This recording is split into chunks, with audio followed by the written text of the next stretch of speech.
এখন যদি যেই ঘটনাটি বলবো এটা আপনাদের কাছে গল্প কাহিনী, কিন্তু যিনি চাক্ষুষ দেখেছেন তার কাছে কিন্তু গল্প কাহিনী না। তাদের মধ্যে একজন এখানে আছেন।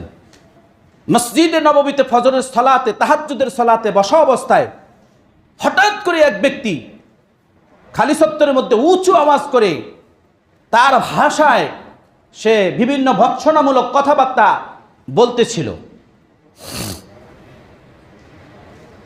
পিনপন নীরবতা, এত লক্ষ লক্ষ মানুষ, যেখানে কোনো সারা শব্দ নাই, কোনো আওয়াজ নাই, কিন্তু একটা লোক চেঁচামেচি করতেছে এবং চিৎকার করতেছে। আল্লাহু আকবার।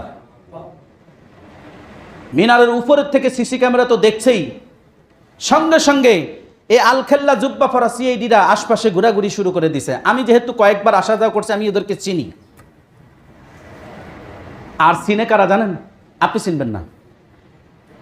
যেমন আমাদের দেশে হকার আছে না, ওই দেশে হকাররা টুপি বেছে না, তসবি বেছে না, আতর বেছে, রুমাল বেছে ইত্যাদি। তা আপনি হয়তো দেখবেন যে সে এইরকম জায়নামাজটা খুলে এখানে কিছু মাল রাখছে বিক্রি করার জন্য। হঠাৎ করে দেখবেন জায়নামাজটা গুটিয়ে দিছে দৌড়। তা আপনি ডাইন পাশে ডাইনে বামে তাকায় দেবেন, কিরে পুলিশ তো নেই, এ দৌড় দেখে। কিন্তু ও ঠিকই দেখেছে এবং সিনসে পুলিশকে আসতেছে, তারে ধরে নিয়ে যাবে, এই জন্য সেটা নিয়ে দিছে দৌড়। কে সেক্রেটারি সাহেব দেখে আসছেন তো? আপনারা যারা হজমরা গেছেন দেখছেন? হ্যাঁ, ওই অবস্থায় ওখানে উচ্চ আওয়াজ করা যাবে না। এক লোক যখন চিৎকার চেঁচামেচি করলো, চিৎকার চেঁচামেচি করতে করতে বাবু সালাম গেটের দিকে চলে গেল, নবী করিম সাল্লাল্লাহু আলাইহি সাল্লামের ওই গেটের দিকে চলে গেল। সেখানে সিকিউরিটি গার্ড, আর মসজিদে নববীর সিকিউরিটি গার্ড আলাদা, সিআইডি পুলিশ আছে, পুলিশ আছে, সিকিউরিটি গার্ড কিন্তু আলাদা। সিকিউরিটি গার্ড তারা আসলেন, তাকে নিবৃত্ত করার চেষ্টা করলেন, কিন্তু সে নিবৃত্ত হচ্ছে না। একটা পর্যায়ে গিয়ে ব্যারিকেড দেওয়ার জন্য যে প্লাস্টিকগুলো ছিল এগুলো এবার ছুঁড়ে মারতে শুরু করলো। এতক্ষণ পর্যন্ত সিকিউরিটি গার্ড পুলিশ কেউ তাকে হাতও দেয়নি, কিছুই করেনি এবং ধরেওনি, তার গায়ে টাচও করেনি। যখনই সে মুসল্লির দিকে ওই প্লাস্টিকের ব্যারিকেডগুলোকে ছুঁড়ে মারলো, তখন সিকিউরিটি গার্ড তার ওয়াকিটকিকে পিছনে গুজিয়ে একজন তার পিছন থেকে হাত মুড়িয়ে তাকে শুয়ে পড়লো। সঙ্গে সঙ্গে পুলিশের গাড়ি চলে আসলো, তাকে উঠিয়ে নিয়ে চলে গেল। কারণ সেখানে চিৎকার চেঁচামেচি করার জায়গা নয়। এবং আজও পর্যন্ত মসজিদে নববী, মসজিদুল হারাম, এখানে আপনার কাউকে চিৎকার চেঁচামেচি, এমনকি আমাদের সেক্রেটারি সাহেব দেখেছেন মসজিদুল হারামে অনৈতিক কিছু দৃষ্টিভঙ্গি করেছিল একটা লোক। আপনারা যেটাকে ঘড়ি টাওয়ার দেখেন, এখান থেকে হাই পাওয়ার সিসি ক্যামেরা রয়েছে, ওখান থেকে দেখেছে হঠাৎ করে সিভিল পোশাকের পুলিশ এসে সো মেরে এত তাওয়াপ্রত অবস্থায় হাজিদের থেকে তাকে উঠিয়ে নিয়ে চলে গেল। কারণ সে কি করেছে এটা আপনি দেখেন না, আপনি তাওয়াপ্রত ছিলেন, কিন্তু দেখেছে কে? সিসি ক্যামেরার থেকে দেখে তাকে উঠিয়ে নিয়ে গেছে। শুধু তাই না, আরও অনেক আলামত আছে যেটা আপনারা হয়তো এই কাবা নিয়ে এবং মসজিদে নববী নিয়ে চিন্তা করেন না, সেজন্য আপনাদের দৃষ্টিসীমার বাহিরে। হঠাৎ করে করোনার পরে কেন এত হাজি বেড়ে গেল?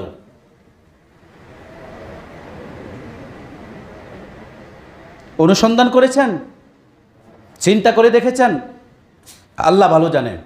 তবে আমার চিন্তাধারা যেটা আসছে, কিছুদিন আগে আপনারা একটা ভিডিও দেখলেন, সেখানে কাবার আদলে একটা মনিটর তৈরি করে সেখানে নর্তকী দিয়ে নাচানো হয়েছে রিয়াদে। তো বর্তমান সরকার যারা আছে তারা ইসলামী অনুশাসনে শাসিত, এটা বিশ্বাস করা যায়?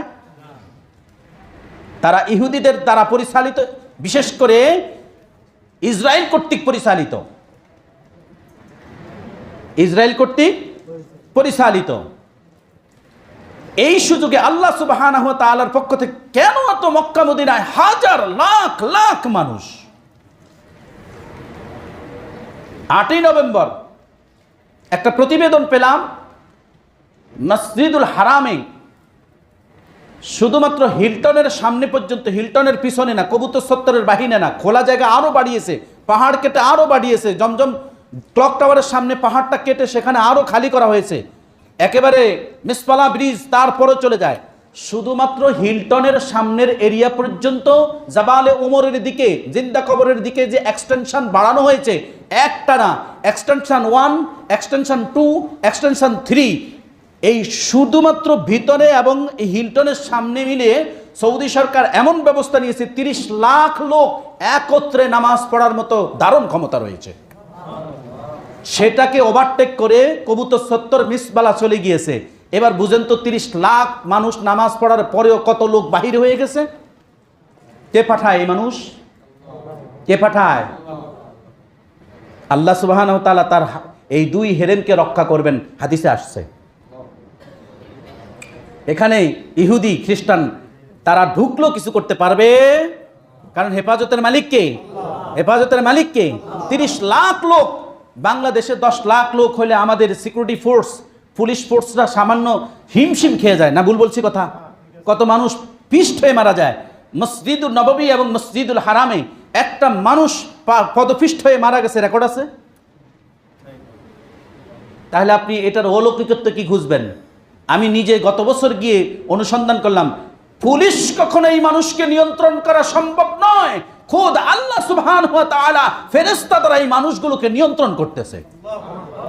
নবী করিম সাল্লাল্লাহু আলাইহি সাল্লামের রওজার সামনে দিয়ে যখন যাবেন, তখন আরবিতে লেখা আছে, ইয়া আইয়ুহাল্লাযীনা আমানু লা তারফাউ আসওয়াতাকুম ফাওকা সাওতিন নবী ওয়া লা তাজহারু লাহু বিল কওলি কাজাহরিন বা'দিকুম লিবাদ। এই আয়াতটি পুরোপুরি নবী করিম সাল্লাল্লাহু আলাইহি সাল্লামের কে আমরা সালাম দেই ওই সহজে চেনার জন্য ছিদ্র বলে,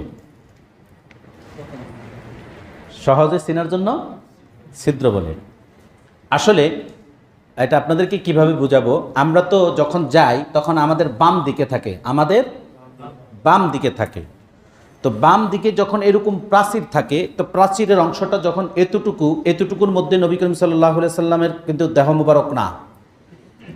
তারপরে আবার যেই গ্রিলটা দেওয়া আছে ওখানেও না, তারপরে যেই প্রাচীরটা আছে, বুঝেন কিন্তু, তারপরে আবার এরকম এই জানালার মতন যেরকম এরকম গ্রিল দেওয়া আছে, গ্রিলের পরে আবার এরকম প্রাচীর দেওয়া আছে। এই প্রাচীরের একটা অংশ থেকে নবী করিম সাল্লাল্লাহু আলাইহি সাল্লামের পায়ের দিকের অংশের মধ্যেই কিন্তু পরবর্তী ওই গ্রিলটা এবং ছিদ্রটা, এবং তার উপরে লেখা আছে ক্যালিগ্রাফি করে, ইয়া আইয়ুহাল্লাযীনা আমানু লা তারফাউ আসওয়াতাকুম ফাওকা সাওতিন নবী। এই আয়াতটি এখনো অবধি মসজিদে নববীতে লেখা রয়েছে। এরপরের ছোট্ট অল্প একটু প্রাচীর, এইটুকু প্রাচীরের পরেই আবার আবু বকর, ওমর এবং রাসূল সাল্লাল্লাহু আলাইহি সাল্লামের রওজাটা প্রথমত এইভাবে পিছনে খালি, তারপর আবু বকরেরটা, এই তো রাসূল সাল্লাল্লাহু আলাইহি সাল্লামের রওজাটা, এরপর আবু বকরেরটা এখান থেকে মিডল থেকে এই সাইডে, আবার আবু বকরের পরেরটা আবার মিডল থেকে পিছন সাইডে, এইভাবে দেওয়া। এখন এই পাশে যেই জায়গাটা বলে না আপনারা যে আবু বকর এবং মুহাম্মদ সাল্লাল্লাহু আলাইহি ওয়াসাল্লামের মাঝখানে যে ফাঁকা জায়গায় রয়েছে, এটি হযরত ঈসা আলাইহিস সালাতু ওয়াসসালামের জন্য, কিন্তু না, মুহাম্মদ সাল্লাল্লাহু আলাইহি সাল্লামের পায়ের অংশের পরে আবু বকর পরে, তার ওমর পরে, এর পিছনে যে অংশটা আছে এই অংশটা, কেননা আবু বকর এবং মুহাম্মদ সাল্লাল্লাহু আলাইহি ওয়াসাল্লামের রওজার মাঝখানে কোনো গ্যাপ নাই, কোনো গ্যাপ নাই যে বলে যে মাঝখানে না, কোনো মাঝখানে গ্যাপ নাই। কারণ এইভাবে ঠিক রাসূল সাল্লাল্লাহু আলাইহি ওয়াসাল্লামের পায়ের অংশ থেকে আবু বকর, আবু বকরের মধ্য অংশ থেকে ওমর, মুহাম্মদ সাল্লাল্লাহু আলাইহি ওয়াসাল্লামের পিছনের অংশে যেটুকু খালি জায়গা আছে, এই খালি জায়গাটার মধ্যেই হযরত ঈসা আলাইহিস সালাতু ওয়াস সালামের জন্য এই জায়গাটা রাখা হয়েছে।